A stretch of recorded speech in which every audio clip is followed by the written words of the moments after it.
Ako si Engineer Joseph Gary Baitit. Ako ang kasamtangang nagdumala ron sa motor pool sa LGU Dapitan. So na naman tayo mga bagong heavy equipments nga nga boat atong na-purchase. Ang uban karon ato nang nagamit pero napapod tayo wala magamit. So ang wala na to ma-use karon nga mga heavy equipment, natay upat ka dump truck, duha ka mini dump ug isa ka transit mixer.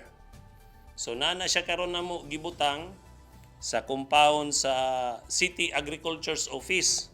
Ang atong purpose diha is diri man gud na siya nakatambay before sa dampa, which is duol kay ta sa dagat nga duol pod dali pod tayon or magtaya ang atong mga dump truck. So ang among gihimo, gitransfer siya namo didto sa compound sa City Agriculture's Office in purpose nga malandungan siya, dili siya kayo mabantang sa init. Ang ikaduha nga purpose pod is ang safety measure namo nga naay gwardiya didto. Kay amo pod siyang gibilin sa gwardiya nga bantayan pod within 24 hours para nami safety nga walay mawala or unsa nga spare pananglitan battery ang kawaton or unsa, at least nami nagbantay sa among mga ekwipo nga tua didto. Sa pagkakaron ato man gid ni siyang magamit kay ang tanan nato nga heavy equipments nga nasa City Agricultures nato nga gibutang is puros mga brand new. So in good running condition gina siya tanan. Magamit siya nato in any purpose, even sa mga barangays nga atong anaon or unsa nga mga project ni Mayor Bolit, so magamit siya nato.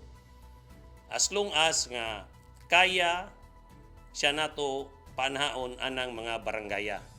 Ang LGU mogyoy magamit sila. Pwede hulman sa mga kapitan or unsa nga mga barangay nga in the purpose pod para sa ilang road graveling kung unsa ang ilang ipatrabaho sa atoa diri sa LGU.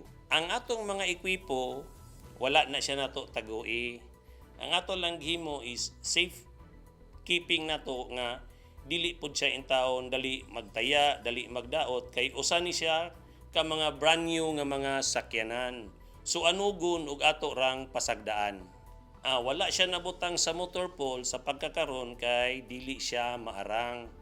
Gamay kaayo ang atong motor pool, unya naman pud tay mga facilities nga daan nga naa na diha, so wala gid may laing kabutangan. So munang for main time nga dili pa gid siya namo mabalhin, tuwa lang pud sa City Agriculture's Office namo gibutang parang naara po'y makabantay, naay makalili nga wala ra po'y mahitabo sa atong mga bag-ong ekwipo.